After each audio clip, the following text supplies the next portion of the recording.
10 محرم الحرام کو کربلا کا واقعہ رونما ہوا تو اس موسم میں اطراف و اکناف عالم میں اس حوالے سے بات ہوتی ہے، ذکر کیا جاتا ہے۔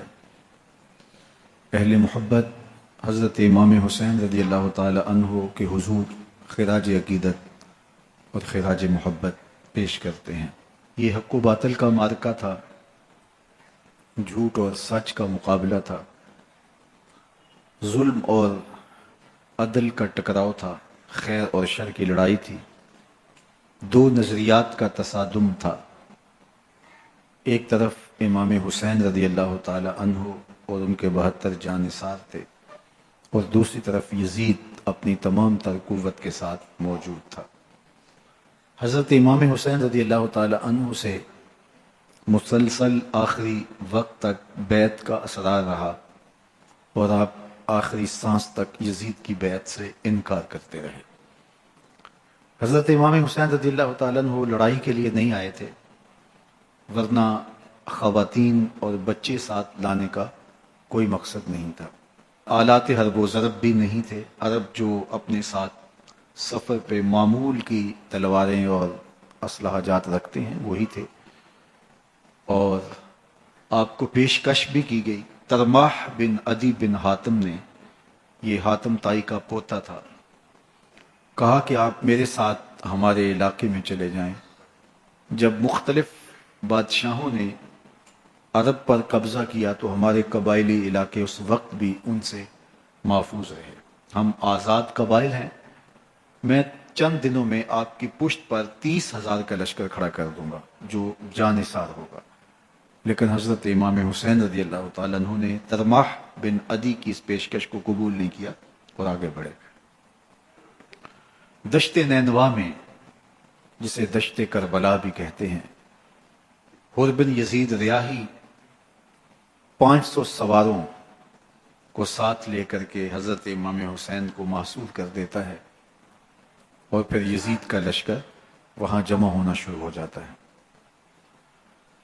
22,000 یا 30,000 کا لشکر امام حسین رضی اللہ تعالی عنہ کے اطراف میں لگا دیا گیا۔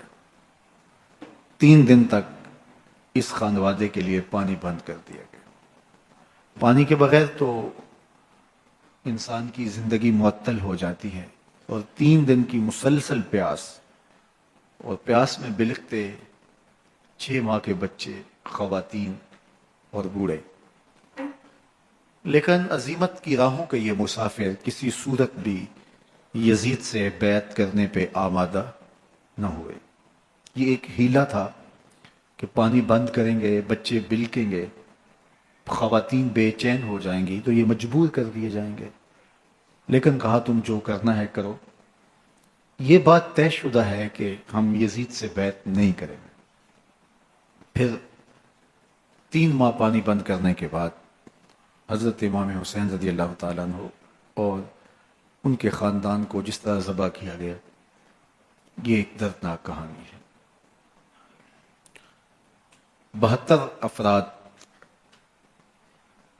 کربلا میں شہید کر دیے گئے۔ اہل حق کا یہ قافلہ بھوک اور پیاس سے نڈھال تھا، لیکن عزیمت کی راہوں کا یہ مسافر سرنگوں نہیں ہوا اور یزید کے ہاتھ پہ بیعت نہیں کی۔ امام حسین رضی اللہ تعالی عنہ، آپ کے بیٹے، بھائی، بھتیجے، بھانجے، اعیان و انصار، محبین شہید کر دیے گئے۔ 70 لوگ آپ سے پہلے شہید کیے گئے، پھر امام حسین رضی اللہ تعالی عنہ شہید کر دیے گئے۔ سوید نامی ایک زخمی، وہ چھری لے کر کے حملہ آور ہوئے اور وہ بھی شہید کر دیے گئے۔ یہ کربلا کے آخری شہید تھے جو حضرت امام حسین کے بعد شہید ہوئے۔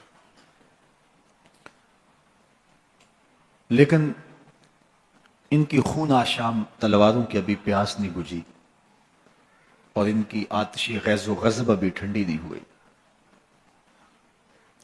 شمز الجوشن حضرت علی اوسط، جنہیں امام زین العابدین کے نام سے دنیا جانتی ہے، 14 سال کی عمر میں تھے، بیمار تھے، خیمے میں گھس کے ان کو بھی شہید کرنے لگا تو حمید بن مسلم نے کہا کہ کیا بچوں کو بھی شہید کیا جائے گا؟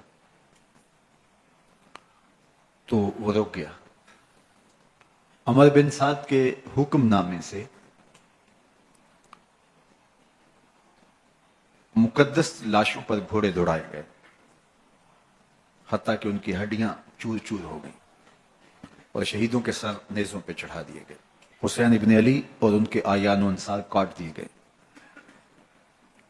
فتح کے نقارے بجے، جشن منائے گئے، اور یہ قافلہ کربلا سے کوفے کی جانب روانہ ہوا۔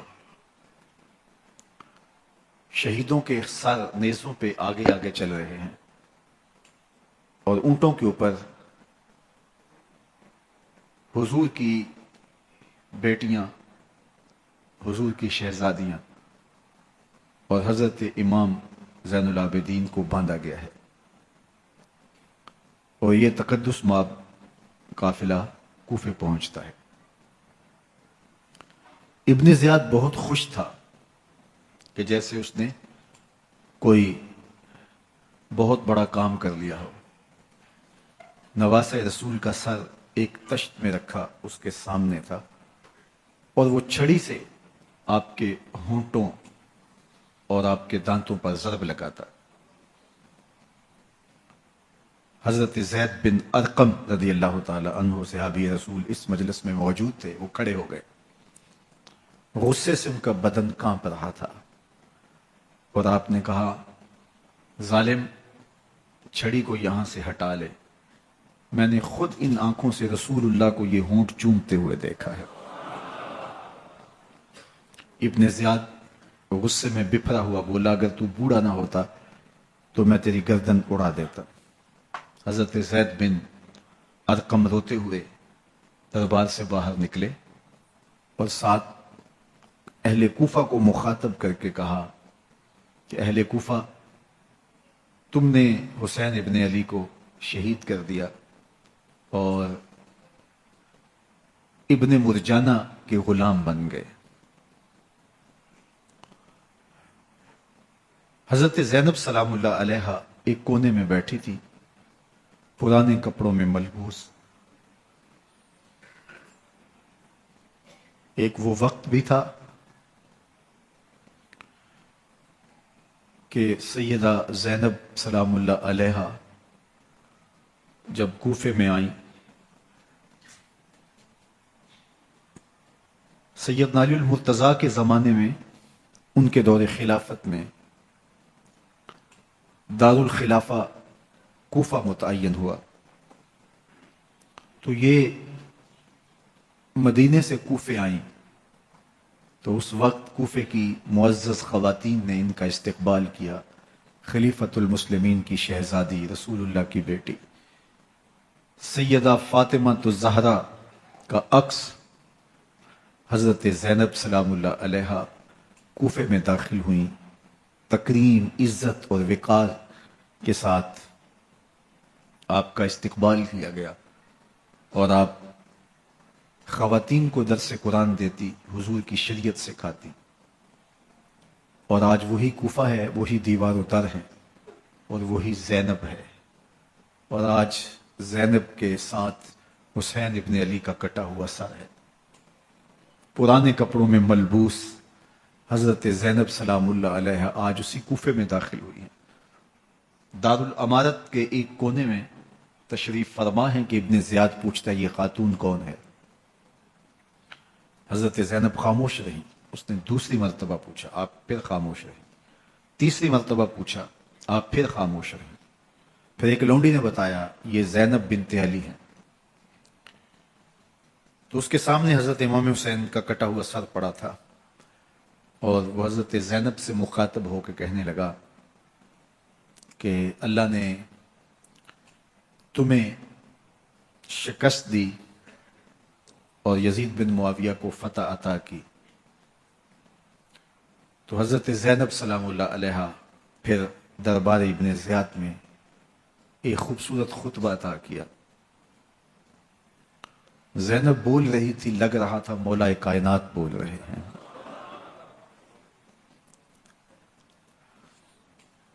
یہ خطبہ بامر مجبوری تھا، ابن زیاد کی خرافات کا جواب تھا.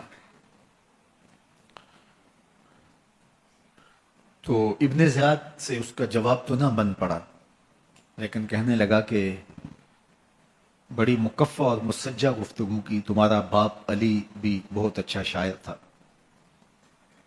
تو سیدہ زینب سلام اللہ علیہا نے فرمایا، ہمیں مکفہ گفتگو سے کیا غرض، یہ تو ایک حقیقت ہے جو ہم نے بیان کی. تو حضرت علی اوسط امام زین العابدین بھی پاس تھے، تو دیکھ کر کے کہنے لگا کہ یہ لڑکا کون ہے؟ تو فرمایا میں علی بن حسین ہوں. تو کہا کہ انہیں تو قتل کر دیا گیا. کہا وہ میرے بھائی تھے اور ان کا نام بھی علی تھا، میرا نام بھی علی ہے. تو اس نے کہا کہ اس لڑکے کو لے جاؤ اور قتل کر دو. حضرت زینب علی اوسط امام زین العابدین کے ساتھ چمٹ گئیں اور کہا کہ اگر تم اسے قتل کرو گے تو اس کے ساتھ مجھے بھی قتل کرنا ہوگا. تو ابن زیاد کہنے لگا کہ یہ عورت سچ کہتی ہے، واقعی اس کے جذبات یہی ہیں. اور الصلاۃ جامعہ کی پکار کے ساتھ مسجد کوفہ میں آ گیا. کوفے کے لوگ سارے ابن زیاد کے سامنے تھے. امام حسین کا کٹا ہوا سر ابن زیاد کے سامنے تھا، اور اس نے کہا کہ اللہ نے یزید بن معاویہ کو فتح دی اور کذاب ابن کذاب معاذ اللہ حسین ابن علی کو شکست دی. جب اس نے یہ بات کہی تو عبداللہ بن عفیف الازدی رضی اللہ تعالی عنہ موجود تھے. وہ کھڑے ہو گئے، غصے سے ان کا بدن کانپ رہا تھا، اور آپ نے پوری ہمت کے ساتھ ابن زیاد کو جواب دیتے ہوئے کہا، ظالم، حسین سچا، حسین کا باپ بھی سچا، تو جھوٹا، تیرا باپ بھی جھوٹا، جس نے تجھے امیر بنایا وہ بھی جھوٹا. تو ابن زیاد نے جب اپنے بارے عبداللہ بن عفیف سے یہ بات سنی تو اس نے حکم دیا کہ ان کا سر کاٹ دیا جائے، اور پھر حضرت عبداللہ ابن عفیف رضی اللہ تعالی عنہ کو شہید کیا گیا اور ان کی لاش کو سولی چڑھا دیا گیا. حق کی راہ کے یہ مسافر اپنی جان کس طرح راہ خدا میں سپرد کر رہے تھے. اہل کوفہ سہمے ہوئے، ڈرے ہوئے ابن زیاد کے دربار میں بیٹھے تھے، اور امام حسین رضی اللہ تعالی عنہ کے قتل کا، ان کی شہادت کا انہیں دکھ تو تھا، لیکن ان کے اندر ہمت، طاقت اور توانائی نہیں تھی. ان کی تلواریں یزید کے ساتھ رہیں اور دل امام حسین رضی اللہ تعالی عنہ کے ساتھ رکھنے کی بات کرتے تھے. پھر یہ قافلہ کوفہ سے چلتے چلتے دمشق کی جانب عازم سفر ہوا. ایک اونٹ پہ 3 لوگوں کو سوار کیا گیا تھا. امام زین العابدین کو سوار بھی کیا گیا اور بدن پر زنجیریں بھی باندھی گئیں، جکڑ کر کے سواری پہ بٹھایا گیا. اللہ اکبر! جہاں جہاں سے یہ لوگ گزرتے، لوگوں کو ان کی حالت پہ رحم آتا. بہت سارے لوگ نہیں جانتے تھے یہ کون ہیں. عمومی طور پہ راستوں میں یہی بتایا گیا کہ کچھ باغی لوگ ہیں جنہوں نے حکومت سے بغاوت کی، تو ان کے کیفر کردار تک پہنچا دیا گیا. راستے میں ایک گرجا گھر آیا اور وہاں یہ لوگ رات رکتے ہیں. گرجا گھر کی دیوار پہ لکھا ہوا تھا، اترجو امت قتلت حسین شفاعت جدہ یوم الحساب. کیا وہ امت جنہوں نے حسین ابن علی کو شہید کیا قیامت کے دن انہی کے نانے سے شفاعت مانگیں گے؟ کس منہ سے شفاعت طلب کریں گے؟ اسی حسین ابن علی کے نانا سے جن کے بیٹے کو، جن کے شہزادے کو، نواسے کو ان لوگوں نے شہید کیا. جب یہ تقدس مآب قافلہ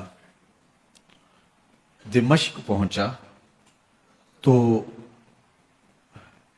راستے میں ایک شخص قرآن مجید کی تلاوت کر رہا تھا.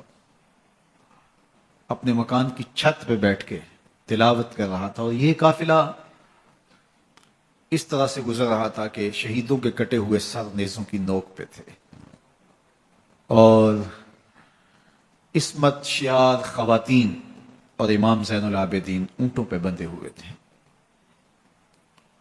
تو پڑھنے والا تلاوت کر رہا تھا کہ کہف اور رقیم یہ ہماری نشانیوں میں سے بڑی عجیب نشانیاں ہیں۔ تو جب وہ پڑھ رہا تھا تو سر حسین سے آواز آئی، یا تالی القرآن، اے قرآن پڑھنے والا، اصحاب کہف سے زیادہ عجیب قتلی و حملی، میرا قتل کرنا اور نیزے کی نوک پہ چڑھایا جانا ہے۔ یہ قافلہ یزید کے دربار میں پہنچتا ہے۔ یزید بہت خوش ہوا اور اس نے حضرت امام زین العابدین رضی اللہ تعالیٰ عنہ سے کہا کہ تمہارے باپ نے میری حکومت کے خلاف بغاوت کی اور وہ اپنے انجام کو پہنچے۔ تو آپ نے جواب میں قرآن مجید کی آیات کی تلاوت کی اور اہل بیت کے مناقب اور فضائل بیان کیے۔ سیدہ زینب سلام اللہ علیہ کا ایک خطبہ اہل بیت کی عظمت، مناقب اور فضائل میں یزید کے دربار میں اپنی انوکھی اور البیلی شان رکھتا ہے۔ یزید پہلے تو خوش ہوا، لیکن جب اس نے لوگوں کے چہرے دیکھے تو وہ پریشان ہو گیا، حتیٰ کہ یزید کے دربار میں ایک عیسائی سفیر آیا ہوا تھا، تو اس نے جب کٹے ہوئے سر دیکھے اور خستہ حال سادات کی شہزادیوں کو دیکھا تو اس نے کہا یہ کون لوگ ہیں؟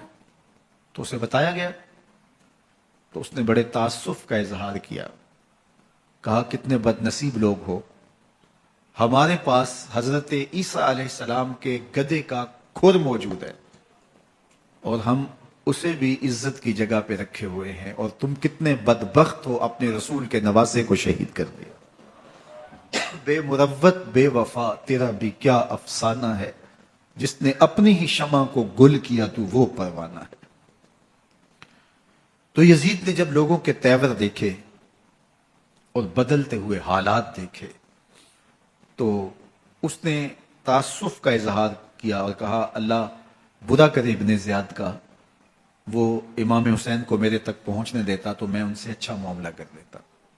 کچھ لوگ اس سے یزید کو بری الذمہ قرار دینے کی کوشش کرتے ہیں، لیکن یزید کے اپنے حکم سے سب کچھ ہوا۔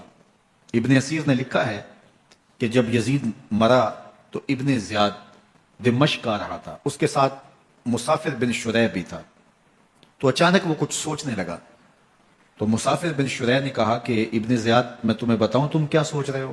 کہا بتاؤ۔ کہا تم یہ سوچ رہے ہو کہ میں نے نواسہ رسول کو شہید کیوں کیا؟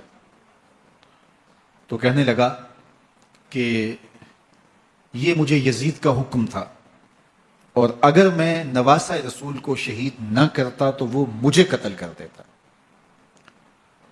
اور جب مسلم بن عقبہ کو مدینہ المنورہ کی حرمت کو پامال کرنے کے لیے اور حضرت عبداللہ ابن زبیر رضی اللہ تعالیٰ عنہ کی خلافت کے اعلان کے بعد مکہ المکرمہ پر حملے کے لیے جو یزید نے بھیجا، تو اس سے قبل اس نے ابن زیاد کو کہا کہ یہ کام تم کرو، تو ابن زیاد نے جو جواب دیا وہ یہ تھا کہ میں تمہارے کہنے پہ پہلے ہی نواسہ رسول کو شہید کر چکا ہوں، اب نواسہ رسول کو شہید کرنا اور کعبۃ اللہ کی حرمت کو پامال کرنا، یہ دو چیزیں میں جمع نہیں کروں گا، اور اس نے بادشاہ کے حکم کا انکار کر دیا۔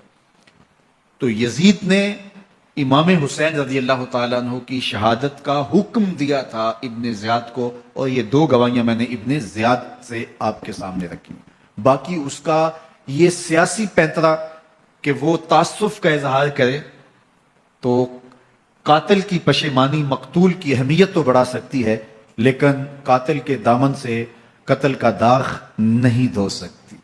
تو حضرت امام حسین رضی اللہ تعالی عنہ کا قتل یزید کو اب نظر آ رہا تھا مجھے بہت مہنگا پڑے گا، آخرت تو برباد ہوئی، دنیا بھی میں نے برباد کر لی اور میری حکومت بھی مستحکم نہیں رہ سکے گی۔ تو اب اس نے یہ کہنا شروع کر دیا کہ خدا برا کرے ابن مرجانہ کا کہ وہ راستہ دے دیتا اور امام حسین کو میرے تک پہنچ دیتا۔ حضرت امام زین العابدین سے اب وہ لجاجت کرنے لگا اور کہنے لگا کہ حضرت آپ کچھ ارشاد فرمائیے۔ تو آپ نے 3 چیزیں ارشاد کی۔ آپ نے فرمایا ایک تو ہمیں خیریت سے مدینے بھیج دو، اور دوسری بات کہ قاتلان حسین کو ان کے کیفر کردار تک پہنچاؤ، اور تیسری بات مجھے دمشق کی جامعہ مسجد میں خطبہ جمعہ کی اجازت دو۔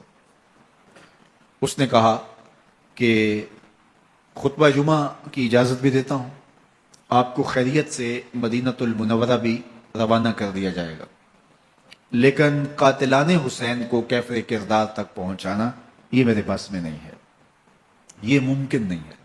اب مجھے بتائیے، حاکم وقت ہو اور اتنا بڑا سانحہ اور واقعہ ہو گیا ہو تو وہ وہیں کھڑے کھڑے معذرت کر لے کہ یہ اس بات کو رہنے دو، تو اس کا مطلب سمجھنے میں کسی بھی باشعور شخص کو دیر نہیں لگتی۔ اسے چاہیے تھا کہ وہ کہتا کہ میں اس کی تحقیق کروا کے جو بھی مجرم ہے وہ کیفر کردار تک پہنچے گا، اور آپ نہ بھی کہتے تو یہ میں کرتا چونکہ میں حاکم وقت ہوں۔ لیکن اس نے فوراً کہا کہ یہ ممکن نہیں ہے، تو اس کا مطلب کیا کہ مجرم میں خود ہوں، تو میں اس سے جو ہے وہ بچنا چاہتا ہوں۔ تو اس نے حضرت امام زین العابدین کو کہا 2 شرطیں تو قبول ہیں، لیکن یہ تیسری شرط قبول نہیں ہے اور یہ ممکن نہیں ہے۔ تو یہ واضح اس بات کا اشارہ ہے کہ یزید کے حکم سے، اس کی منشا سے اور اس کے کہنے سے حضرت امام کو شہید کیا گیا، اور اس نے حضرت امام حسین رضی اللہ تعالی عنہ کے مبارک لبوں پر چھڑیاں بھی ماری اور آپ کے دانتوں پر ضربیں لگائیں چھڑیوں کی۔ وہ تو ایک صحابی وہاں موجود تھے جو کھڑے ہو گئے، انہوں نے کہا ارفع ھذا القدیب عن ھاتین الشفتین، ان ہونٹوں سے چھڑی ہٹا لے، میں نے ان آنکھوں سے رسول اللہ کو یہ ہونٹ چومتے ہوئے دیکھا ہے۔ جس طرح ابن زیاد کے دربار میں ہوا تو یہاں بھی ہوا۔ اللہ اکبر۔ تو یزید اپنے تئیں خوش تھا، لیکن لوگوں کے احتجاج کی سکت نہیں لا سکتا تھا کہ نواسہ رسول کو شہید کر دیا گیا، تو وہ یوں اپنی بات کو چھپانا چاہتا تھا اور بات ابن مرجانہ ابن زیاد پہ ڈالنا چاہتا۔ لیکن ابن زیاد کہتا ہے کہ اگر یزید کے کہنے پہ میں امام حسین کو قتل نہ کرتا تو میں قتل کر دیا جاتا، اور میں غزوہ کعبہ اور قتل امام حسین دونوں کو جمع نہیں کر سکتا، لہٰذا اب میں یزید کا یہ حکم نہیں مانوں گا، اس نے پہلے مجھ سے بہت بڑی زیادتی کروائی ہے۔ یہ تاریخ کی معتبر کتابوں کے اندر موجود ہے۔ اب یزید نے کہا 2 باتیں مان لیتا ہوں، آپ کو مدینہ المنورہ بھی رخصت کر دیتے ہیں، اور دوسرا آپ کو مسجد دمشق میں خطبہ کی اجازت بھی دیتے ہیں۔ اللہ اکبر۔ یہ وقتی تصرف تھا اس کا، ورنہ یہ کون ہے اجازت دینے والا؟ ممبر تو حسین ابن علی کے نانے کا ہے۔ خیر، مسجد دمشق میں گئے، لوگوں کا ہجوم تھا، حضرت امام زین العابدین ممبر پہ جلوہ فراز ہوئے۔ خطابت تو ان کے گھر کی لونڈی ہے، تو جب آپ نے کھڑے ہو کر کے خطبہ دیا اور فضائل و مناقب اہل بیت بیان کیے، لوگوں کے سینوں کے اندر آتش محبت اہل بیت کی جوش مارنے لگی۔ یزید ڈر گیا کہ اگر کچھ دیر خطبہ جاری رہا تو کہیں ایسا نہ ہو کہ لوگ میرے خلاف اٹھ کھڑے ہوں، تو اس نے مؤذن کو اشارہ کیا اور وہ اذان دینے لگا۔ تو اس نے کہا اللہ اکبر اللہ اکبر، تو حضرت امام زین العابدین نے کہا اس میں کوئی شک نہیں کہ اللہ سب سے بڑا ہے۔ پھر کہا اشہد اللہ الہ الا اللہ، تو امام زین العابدین نے فرمایا کہ ہم نے اس بات کی اپنے خون سے گواہی دی ہے کہ اللہ کے علاوہ کوئی معبود نہیں ہے۔ پھر اس نے کہا اشہد ان محمد رسول اللہ، تو حضرت امام زین العابدین نے یزید کی آنکھوں میں آنکھیں ڈال کے کہا یزید دیکھ، اذان میں تیرے نانے کا نام ہے یا میرے نانے کا نام ہے؟ تو حسین ابن علی رضی اللہ تعالیٰ عنہ کا نام کبھی بھی مٹنے والا نہ، زیاد کا وہ ستم رہا نہ یزید کی رہی وہ جفا، رہا تو نام حسین جسے زندہ رکھتی ہے کر۔ یزید نے امام حسین رضی اللہ تعالیٰ عنہ کو راستے سے ہٹا دیا۔ اس کا خیال تھا کہ یہ باغی ہیں اور میں ان کو کچل دوں۔ حضرت امام حسین شہید کر دیے گئے، ان کا خاندان شہید کر دیا گیا۔ صرف 14 سال کے امام زین العابدین رضی اللہ تعالی عنہ اس حادثے میں، اس واقعہ میں جو ہے وہ بچے، اور سب سے زیادہ دکھ اپنی آنکھوں سے انہوں نے دیکھے۔ کربلا کا منظر بھی دیکھا، کوفے کا دارالعمارہ بھی دیکھا، اور دمشق کا دربار یزید بھی دیکھا، اور پھر یہاں سے مدینے پہنچ کر اہل مدینہ سے جو سامنا ہوا امام زین العابدین نے وہ لمحے بھی دیکھے۔ کہتے ہیں اس واقعہ کربلا کے بعد حضرت امام زین العابدین کبھی ہنسے نہیں تھے، جب بھی پانی پینے لگتے تو رو پڑتے، انہیں شاید سکینہ کی پیاس یاد آ جاتی تھی۔ امام زین العابدین کا رنگ زرد ہو جاتا جب کربلا کی یاد آتی، اور بسا اوقات شہر سے وحشت ہونے لگتی اور دور باہر نکل جاتے اور جا کر کے وہاں خیمہ گاڑ لیتے اور مہینہ مہینہ وہاں ذکر و فکر اور عبادت میں لگے رہتے۔ امام زین العابدین کے ہاتھوں میں ہتھ کڑیاں، پاؤں میں زنجیریں، اور اونٹ پہ باندھ کر کے جب حضرت امام زین العابدین کو شہیدوں کی لاشوں کے قریب سے گزارا گیا تو غشی پہ غشی طاری ہو رہی تھی امام زین العابدین پہ، اور وہ گھڑیاں بھی امام زین العابدین پر کتنی دردناک تھیں کہ جب شہزادیاں اونٹوں کے ساتھ باندھی گئی تھی اور امام زین العابدین اپنے بابا کا سر اپنے سامنے چلتا ہوا دیکھتے تھے، اور یہ دردناک لمحے کہ جب رات کی گھڑی آئی تو زینب سلام اللہ علیہ نے دیکھا کہ زین العابدین کے آنسو نہیں تھمتے اور ان کو غشی پہ غشی آتی ہے، تو وہ آگے بڑھ کے ان کو اپنی آغوش میں سمیٹتی ہیں اور کہا زین العابدین کیا ہوا؟ کہا کہ پھپھو جان اگر ہو سکے تو بابا کا سر کچھ دیر کے لیے میری گود میں نہیں آ سکتا ہے۔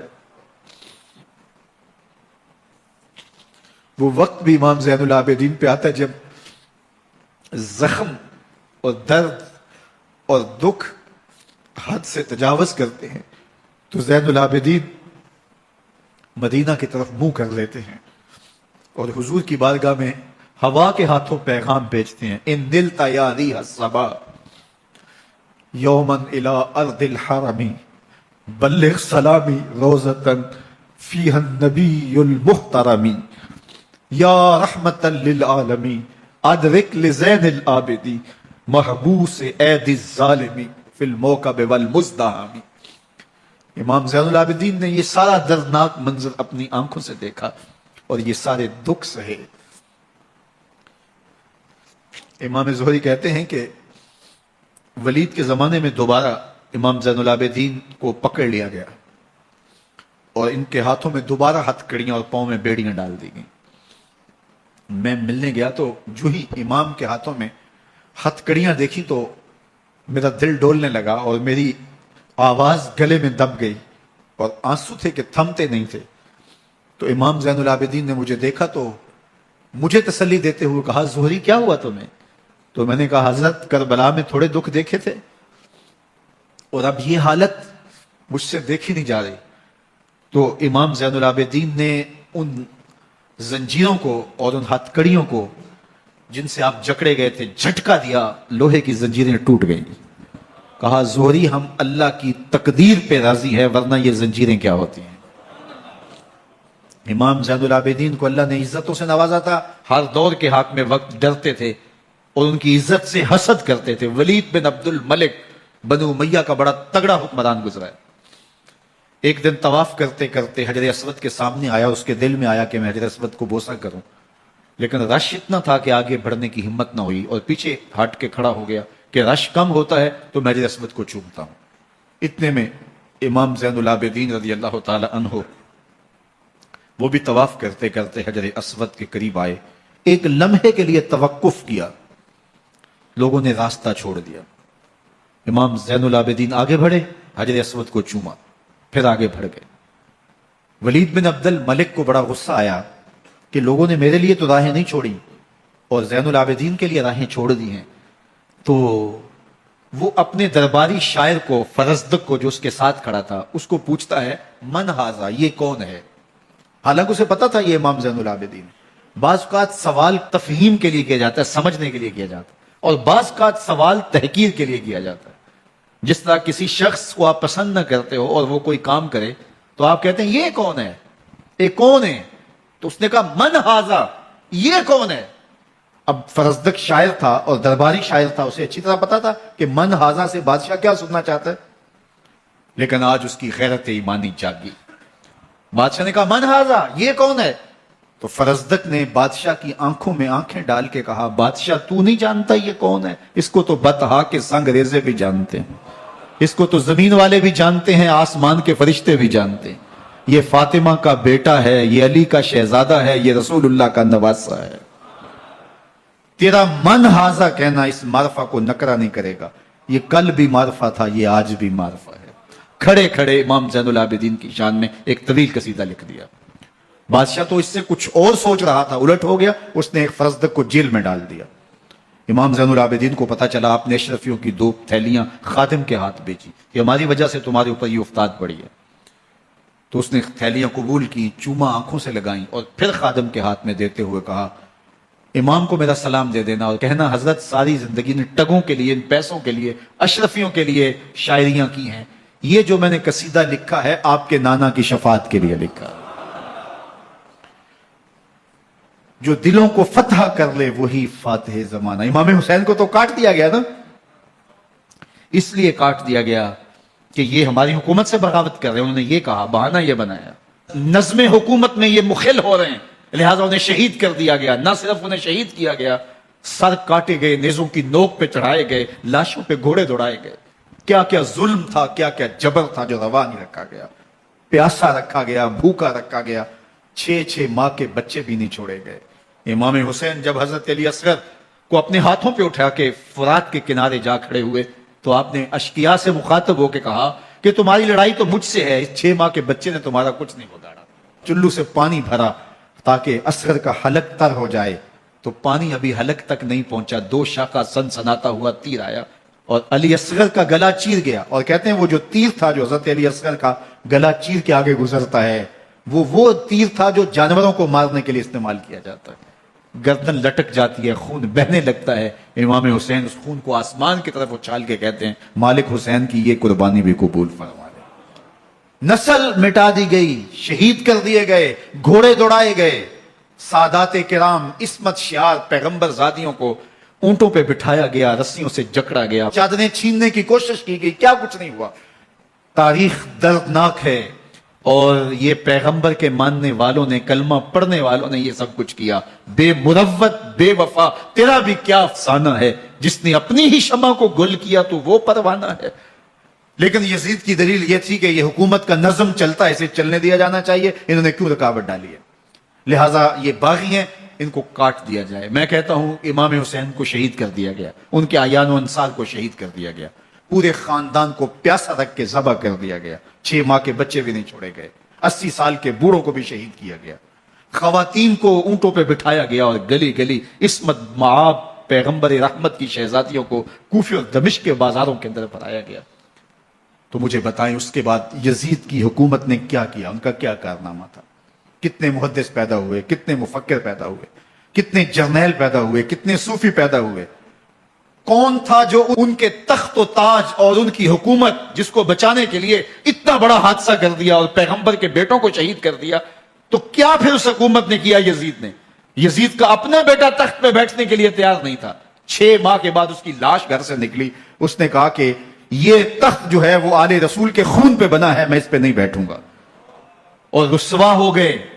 اور یزید جس کو زوم تھا کہ میں اتنی بڑی سلطنت کا مالک ہوں، اس کو بچانا ہے، اس سلطنت نے اسلام کے لیے کیا کیا؟ مجھے بتاؤ، کون سے جرنیل پیدا کیے، کون سے حکمران پیدا کیے، اس نے کون سے توانا لوگ پیدا کیے، کون سے محدث، کون سے مفکر، کون سے مسلح پیدا کیے؟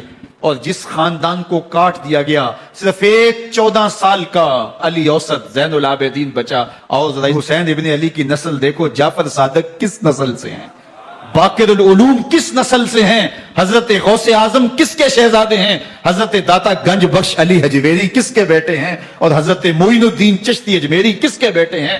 آج زمانے کو جو بھی دیا ہے حسین کے بیٹوں نے دیا ہے۔ یزید تخت بچا کر بھی امت کو کچھ نہ دے سکا، اور امام حسین نے سب کچھ لٹا کے امت کو ایمان کی بہاریں عطا کر۔ آج جہاں بھی ممبر و محراب کی رونق نظر آ رہی ہے، اس کے پیچھے حسین کا کوئی بیٹا کھڑا ہوا نظر آ رہا ہے۔ اللہ اکبر، اس دین کے خاکے میں رنگ ہی حسین ابن علی کے خون نے بھرا ہے۔ حسین اگر نہ شہید ہوتا تو آج گھر گھر یزید ہوتا، اسلام کی عظمت عیاں نہ ہوتی، خدا کے گھر میں اذان نہ ہوتی، بار الہ نوحہ سناتا پھرتا، تا روز جزا اشک بہاتا پھرتا، امداد نہ کرتے اگر کربلا میں حسین، اسلام تیرا ٹھوکریں کھاتا۔